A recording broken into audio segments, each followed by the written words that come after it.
ನೋಡಿ ಮತ್ತಷ್ಟು ಮಾಹಿತಿಯನ್ನು ಕೊಡ್ತಾರೆ ನಮ್ಮ ಪ್ರತಿನಿಧಿ ಶಿವಕುಮಾರ್. ಈಗ 13ನೇ ತಾರೀಕು ಬಂದ್ ಮಾಡಬೇಕು ಅನ್ನುವಂಥ ನಿರ್ಧಾರವನ್ನು ಮಾಡಿದ್ರು. ಅದರ ಜೊತೆಗೆ ಕಬಿನಿ ಜಲಾಶಯಕ್ಕೆ ಹೆಚ್ಚುವರಿ ನೀರು ಬರ್ತಾ ಇದೆ. ಹಾಗಾಗಿ ಜಲಾಶಯ ತುಂಬಿದ ಮೇಲೆ ಆ ನೀರು ಸಹಜವಾಗಿ ಹರಿದು ಹೋಗುತ್ತೆ ಅನ್ನುವಂಥ ಮಾತನ್ನು ಕೂಡ ಹೇಳ್ತಿದ್ದಾರೆ. ಅಂದರೆ ಓವರಾಲ್ CM ಒಂದು ತಲೆಯಲ್ಲಿ ಅಥವಾ ಅವ್ರ ಮನಸ್ಥಿತಿ, ಅವ್ರ ನಿರ್ಧಾರ ಮುಂದಿನ ದಿನಗಳಲ್ಲಿ ಏನಾಗಿರ್ಬೋದು?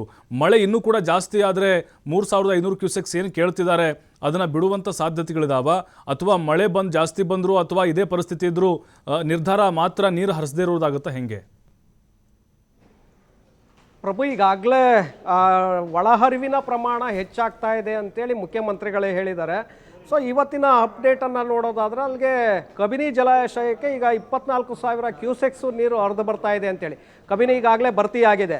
KRSಗೆ 22,000 ಕ್ಯೂಸೆಕ್ಸ್ ಒಳಹರಿವಿನ ಪ್ರಮಾಣ ಹೆಚ್ಚಾಗಿದೆ. ಹಾಗೆ ಆರಂಗಿಗೆ 11,000 ಕ್ಯೂಸೆಕ್ಸ್ ನೀರಿನ ಪ್ರಮಾಣ ಈಗ ಹರಿದು ಬರ್ತಾ ಇದೆ. ಸೊ ಈ ಒಂದು ಪ್ರಮಾಣ ಈಗ ಮಳೆ ಅಲ್ಲಿ ಆ ಭಾಗದಲ್ಲಿ ಇನ್ನೂ ಕೂಡ ಮುಂದುವರೆದಿರೋದ್ರಿಂದ ಸಹಜವಾಗಿ ಮತ್ತಷ್ಟು ಒಳಹರಿವಿನ ಪ್ರಮಾಣ ಹೆಚ್ಚಾಗ್ತಾ ಹೋಗುತ್ತೆ. ಈಗ ಕಬಿನಿ ಡ್ಯಾಮ್ನಲ್ಲಿ ನೀರನ್ನು ಈಗ ನಿಲ್ಲಿಸಿಡೋದಕ್ಕೆ ಸಾಧ್ಯ ಇಲ್ಲ. ಏನು ಹೆಚ್ಚುವರಿ ನೀರು ಬರುತ್ತೆ ಈಗ ಇದರ ಮೇಲೆ ಅದನ್ನು ಸಂಪೂರ್ಣವಾಗಿ ಆ ನೀರನ್ನು ನದಿಗೆ ಬಿಡಬೇಕಾಗತ್ತೆ. ಅದು ತಮಿಳುನಾಡಿಗೆ ಹೋಗುತ್ತೆ. ಎಷ್ಟು ಸಾವಿರ ಕ್ಯೂಸೆಕ್ಸ್ ಬರುತ್ತೆ ಅನ್ನುವಂಥದ್ದು ನೋಡಬೇಕಾಗತ್ತೆ. ಈಗ ಏನು 24,000 ಕ್ಯೂಸೆಕ್ಸು ನೀರು ಬರ್ತಾ ಇದೆ, ಅಷ್ಟು ಕೂಡ ಡ್ಯಾಮ್ ತುಂಬಿದ ಮೇಲೆ ಅದನ್ನು ಹಿಡಿದಿಡೋದಕ್ಕೆ ಸಾಧ್ಯ ಇಲ್ಲ. ಆ ಪ್ರಮಾಣ ನದಿಗೆ ಹರಿದು ಹೋಗುತ್ತೆ. ಇನ್ನು KRSಗೆ 22,000 ಕ್ಯೂಸೆಕ್ಸು ಪ್ರಮಾಣ ಏನು ಹರಿದು ಬರ್ತಾ ಇದೆ, KRS ಇನ್ನೂ ಕೂಡ ತುಂಬಬೇಕಾಗತ್ತೆ. ಭರ್ತಿ ಆದ ನಂತರ ಆಗ ಹೆಚ್ಚುವರಿ ನೀರನ್ನು ನದಿಗೆ ಬಿಡಬೇಕಾಗತ್ತೆ. ಇನ್ನು ಹೇಮಾವತಿ ಮತ್ತು ಆರಂಗಿಯಿಂದಲೂ ಕೂಡ KRSಗೆ ಬರುತ್ತೆ. ಆ ಸೋರ್ಸು KRSಗೆ ಇದೆ. ಆ ನೀರು KRSಗೆ ಬಂದಾಗ ಆ ನೀರಿನ ಪ್ರಮಾಣವನ್ನು ನೋಡಿಕೊಂಡು ಭರ್ತಿ ಆದ ನಂತರ ಎಷ್ಟು ಪ್ರಮಾಣದ ಕ್ಯೂಸೆಕ್ಸ್ ಹೆಚ್ಚಳ ಆಗಿದೆ ಅದನ್ನು ಸಹಜವಾಗಿ ಅದು ನದಿಗೆ ಹರಿದು ಹೋಗುತ್ತೆ. ಹಾಗಾಗಿ ತಮಿಳುನಾಡಿನ ಬೇಡಿಕೆ ಏನಿದೆ ಆ ಬೇಡಿಕೆ ಕೂಡ ಈಡೇರುತ್ತೆ. ಈಗ ಪ್ರಸ್ತುತ ಕೊಟ್ಟಿರುವಂಥದ್ದು CWRC ಕೊಟ್ಟಿರುವಂತಹ ನಿರ್ದೇಶನ 3,500 ಕ್ಯೂಸೆಕ್ಸ್ ನೀರನ್ನು ಪ್ರತಿದಿನ ನೀವು 15 ದಿನಗಳವರೆಗೆ ಬಿಡಬೇಕು ಅಂತೇಳಿ. ಈಗಾಗಲೇ 5 ದಿನ ಕಳೆದು ಹೋಗಿದೆ, ಇನ್ನು 10 ದಿನಗಳು ಮಾತ್ರ ಇದೆ. ಸೊ ಹಾಗಾಗಿ ಈಗ 10,000 24,000 ಕ್ಯೂಸೆಕ್ಸ್ ನೀರು ಈಗ ಸಹಜವಾಗಿ ನದಿಗೆ ಹೋಗೋದ್ರಿಂದ 15 ದಿನಗಳ ನೀರು ಕೇವಲ 1-2-3 ದಿನಗಳಲ್ಲೇ ಹರಿದು ಹೋಗುತ್ತೆ ತಮಿಳುನಾಡಿಗೆ. ಆದರೆ ತಮಿಳುನಾಡು ಇಡ್ತಾ ಇರುವಂತಹ ಬೇಡಿಕೆ ಈಗ ಅದಕ್ಕೂ ಹೆಚ್ಚುವರಿ ಪ್ರಮಾಣದ ಬೇಡಿಕೆಯನ್ನು ಈಗ ಇಟ್ಟಿದೆ. ನಮಗೆ 3,500 ಕ್ಯೂಸೆಕ್ಸ್ ಏನು ಕೊಟ್ಟಿದ್ದೀರಾ ಅದು ಸಾಕಾಗ್ತಾ ಇಲ್ಲ, ಕುಡಿಯುವ ನೀರಿಗೆ ನಮಗೆ ಸಮಸ್ಯೆ ಆಗ್ತಾ ಇದೆ, ಹಾಗಾಗಿ ನಮಗೆ ಹೆಚ್ಚುವರಿ ನೀರನ್ನು ಬಿಡುಗಡೆ ಮಾಡಿ ಅಂತೇಳಿ ತಮಿಳುನಾಡು ಈಗ ಮೇಲ್ಮನವಿಯನ್ನು ಸಲ್ಲಿಸಿದೆ. ಕ್ಯಾಬಿನೆಟ್ನಲ್ಲಿ ಕೂಡ ಅದನ್ನು ಅಪ್ರೂವಲ್ ಮಾಡಿದೆ. ಸೊ ಹಾಗಾಗಿ ಆ ಪ್ರಮಾಣವನ್ನು ಕೇಳಿರುವಂಥ ಪ್ರಮಾಣವನ್ನು ಬಿಡೋದಕ್ಕೆ ಇಲ್ಲಿ ಸಾಧ್ಯ ಇಲ್ಲ. ನಂತರ ಈಗ ಬಿಳಿಗುಂಡ್ಲು ಬಳಿ ಏನು ದಾಖಲಾಗ್ತಾ ಹೋಗುತ್ತೆ, ಎಷ್ಟು ಪ್ರಮಾಣದ ನೀರು ತಮಿಳುನಾಡಿಗೆ ಹರಿದು ಹೋಗ್ತಾ ಇದೆ, ಪುದುಚೇರಿ ಕೇರಳಕ್ಕೆ ಹರಿದು ಹೋಗ್ತಾ ಇದೆ, ಅದು ದಾಖಲಾಗುತ್ತೆ. ಅದರ ಆಧಾರದ ಮೇಲೆ ಕಾವೇರಿ ನೀರು ನಿಯಂತ್ರಣ ಮಂಡಳಿ ಮುಂದೆ ಎಷ್ಟು ಪ್ರಮಾಣದ ನೀರನ್ನು ನದಿಗೆ ಕರ್ನಾಟಕದಿಂದ ಹರಿಸಬೇಕು ಅನ್ನುವಂಥ ನಿರ್ದೇಶನವನ್ನು ಮುಂದಿನ 10 ದಿನಗಳ ನಂತರ ಅದು ಕೊಡುತ್ತೆ. ಆ ಪ್ರಮಾಣವನ್ನು ಆಗ ನದಿಗೆ ಬಿಡಬೇಕಾಗತ್ತೆ. ಪ್ರಸ್ತುತ ಈಗೇನು ಸಮಸ್ಯೆ ಇಲ್ಲ, ಮಳೆ ಬರ್ತಾ ಇರೋದ್ರಿಂದ ಯಾವುದೇ ಸಮಸ್ಯೆಗಳಿಲ್ಲ. ಒಂದು ವೇಳೆ ಏನಾದರೂ 1-2-3 ದಿನಗಳಲ್ಲಿ ಮಳೆ ಮತ್ತೆ ನಿಂತು ಹೋಯಿತು, ಆಗ ಒಳಹರಿವಿನ ಪ್ರಮಾಣ ಕಡಿಮೆ ಆಯಿತು, ಆಗ ಮುಂದಿನ ದಿನಗಳಲ್ಲಿ ಮತ್ತೆ ಈ ಪರಿಸ್ಥಿತಿ ನಿರ್ಮಾಣ ಆಗುತ್ತೆ, ಸಂಕಷ್ಟದ ಪರಿಸ್ಥಿತಿ ನಿರ್ಮಾಣ ಆಗುತ್ತೆ. ಆಗ ಅನಿವಾರ್ಯವಾಗಿ CWRC ಕೊಡುವಂತಹ ನಿರ್ದೇಶನವನ್ನು ರಾಜ್ಯ ಸರ್ಕಾರ ಪಾಲನೆ ಮಾಡಬೇಕಾಗತ್ತೆ.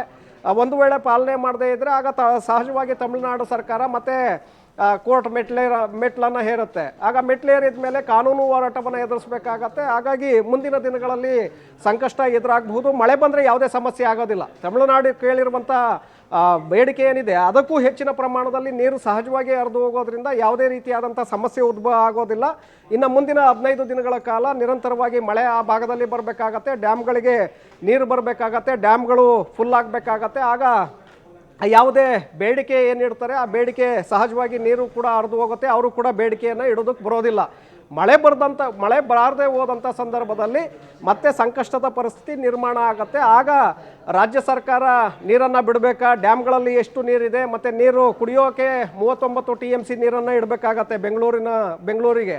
ಸೊ ಹಾಗಾಗಿ ಆ TMC ನೀರನ್ನು ಉಳಿಸ್ಕೊಂಡು 40 TMC ನೀರನ್ನು ಉಳಿಸ್ಕೊಳ್ಬೇಕಾಗತ್ತೆ. ಅದರ ನಂತರದಲ್ಲಿ ಹೆಚ್ಚುವರಿ ನೀರನ್ನು ರೈತರಿಗೆ ಹರಿಸಬೇಕಾಗತ್ತೆ. ವಿಶ್ವೇಶ್ವರಯ್ಯ ನಾಲೆಗೆ ಹರಿಸಿದ್ರೆ ನೀವು ಮಂಡ್ಯ ಭಾಗದಲ್ಲಿ, ಇಡೀ ಮಂಡ್ಯದಲ್ಲಿ ರೈತರು ಬೆಳೆಯನ್ನು ಬೆಳ್ಕೊಳ್ಳೋದಕ್ಕೆ ಅವಕಾಶ ಆಗುತ್ತೆ. ಹಾಗೆ ಹೆಚ್ಚುವರಿ ನೀರನ್ನು ತಮಿಳುನಾಡಿಗೂ ಕೂಡ ಬಿಡೋದಕ್ಕೆ ಸಾಧ್ಯ ಆಗುತ್ತೆ. ಮಳೆ ಬರಬೇಕಾಗತ್ತೆ ನಿರಂತರವಾಗಿ ಆ ಭಾಗದಲ್ಲಿ. ಮಳೆ ಆಗ್ತಾ ಹೋದರೆ ಇನ್ನೂ ಒಂದು 15 ದಿನಗಳ ಕಾಲ ಅಥವಾ ಮುಂದಿನ ತಿಂಗಳು ಕೂಡ ಮಳೆ ಬಂದಿದ್ದೆ ಆದರೆ ಯಾವುದೇ ಸಮಸ್ಯೆ ಉದ್ಭವ ಆಗೋದಿಲ್ಲ. ಒಂದು ವೇಳೆ ಬರದೇ ಹೋದರೆ ಆಗ ಮತ್ತೆ ಈ ಸಮಸ್ಯೆ ಉದ್ಭವ ಆಗುತ್ತೆ. ಆಗ ಕರ್ನಾಟಕ ಬಂದ್ ಕೂಡ ನಡೆಸುವಂಥ ಸಾಧ್ಯತೆಗಳಿದೆ. ಈಗ ಮನವಿಯನ್ನು ಮಾಡಿದ್ದಾರೆ ಮುಖ್ಯಮಂತ್ರಿಗಳು, ಬೇಡ 13ರಂದು ಕರೆದಿರುವಂಥ ಬಂದನ್ನು ಕೈ ಬಿಡಿ ಅಂತೇಳಿ ಈಗ ಮನವಿಯನ್ನು ಮಾಡಿದ್ದಾರೆ. ಈಗ ವಾಟಾಳ್ ನಾಗರಾಜ್ ಅವರು ಕೂಡ ಮಾತನಾಡ್ತಾ ಇದ್ದಾರೆ. ಆ ಬಂದನ್ನು ಅವರು ಕಂಟಿನ್ಯೂ ಮಾಡ್ತಾರಾ ಅಥವಾ ಅದನ್ನು ವಾಪಸ್ ತೆಗೆದುಕೊಳ್ತಾರಾ ನೋಡಬೇಕಾಗತ್ತೆ ಪ್ರಭು. ಎಸ್ ಶಿವಕುಮಾರ್, ಈಗ ನಾವು ನೋಡ್ತಾ ಇದ್ದೀವಿ ಡಿ ಕೆ ಶಿವಕುಮಾರ್ ಅವರ ಈ ನಡೆ ಇದೆ.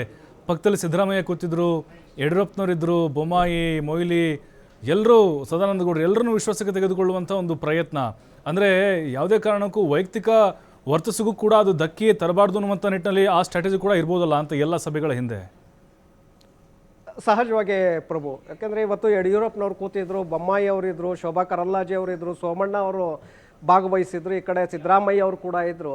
ಇದೆಲ್ಲವನ್ನೂ ಕೂಡ ನೋಡಿದಾಗ ಉಳಿದಿರುವಂತಹ 1.5 ವರ್ಷ ಸರ್ಕಾರದ ಅವಧಿ ಏನಿದೆ, 1 ವರ್ಷ 6 ತಿಂಗಳ ಅವಧಿ ಏನಿದೆ, ಸೊ ಅದನ್ನು ಸಂಪೂರ್ಣವಾಗಿ ಡಿ ಕೆ ಶಿವಕುಮಾರ್ ಅವರು ಯಾವುದೇ ವಿರೋಧವಿಲ್ಲದೆ ಪ್ರತಿಪಕ್ಷಗಳ ಒಂದು ಆಕ್ರೋಶಗಳಿಗೂ ಕೂಡ ಗುರಿಯಾಗದೆ ನಾವು ಸರ್ಕಾರವನ್ನು ಮುನ್ನಡೆಸಬೇಕು ಅನ್ನುವಂಥ ಆಲೋಚನೆ, ದೂರದೃಷ್ಟಿ ಅವರಲ್ಲಿ ಇದ್ದಂತೆ ಕಾಣಿಸ್ತಾ ಇದೆ. ಹಾಗಾಗಿ ಪ್ರತಿಯೊಂದರಲ್ಲೂ ಕೂಡ ವಿಪಕ್ಷಗಳನ್ನು ವಿಶ್ವಾಸಕ್ಕೆ ತೆಗೆದುಕೊಳ್ಳುವಂಥ ಪ್ರಯತ್ನವನ್ನು ಡಿ ಕೆ ಶಿವಕುಮಾರ್ ಅವರು ಮಾಡ್ತಾ ಇದ್ದಾರೆ. ಹಾಗೆ ಇವತ್ತಿನ ಸರ್ವಪಕ್ಷ ಸಭೆಯಲ್ಲೂ ಕೂಡ BJP ನಾಯಕರು ಮತ್ತು JDS ನಾಯಕರು ಭಾಗವಹಿಸಿರುವಂಥದ್ದನ್ನು ನೋಡಿದ್ರೆ ಸರ್ಕಾರಕ್ಕೆ ಸಂಪೂರ್ಣವಾದಂಥ ಸಹಕಾರವನ್ನು ಅವರು ಕೂಡ ಕೊಡಬಹುದು ಅನ್ನುವಂಥ ನಿರೀಕ್ಷೆಗಳು ಕೂಡ ಇದೆ. ಅಂದರೆ ಯಾವುದೇ ತೊಂದರೆಯಾಗದೆ, ಯಾವುದೇ ವಿವಾದಗಳನ್ನು ಮೈ ಮೇಲೆ ಎಳೆದುಕೊಳ್ಳದೆ ಎಲ್ಲರ ವಿಶ್ವಾಸವನ್ನು ಗಳಿಸಿ ಅವರ ಸಲಹೆ ಮತ್ತು ಅಭಿಪ್ರಾಯಗಳಿಗೆ ಮನ್ನಣೆಯನ್ನು ಕೊಟ್ಟು ಬೇರೆ ಯಾವುದೇ ವಿಚಾರಗಳಿರಲಿ, ನೆಲ ಜಲ ಭಾಷೆ ವಿಚಾರ ಬಂದಾಗ ಅವರಿಗೆ ಪೂರಕವಾಗಿ ಅವರ ಅಭಿಪ್ರಾಯಗಳಿಗೆ ಮನ್ನಣೆಯನ್ನು ಕೊಟ್ಟಿದ್ದೇ ಆದರೆ ಆಗ ವಿರೋಧ ಪಕ್ಷಗಳು ಕೂಡ ಯಾವುದೇ ವಿರೋಧವನ್ನು ಮಾಡೋದಿಲ್ಲ.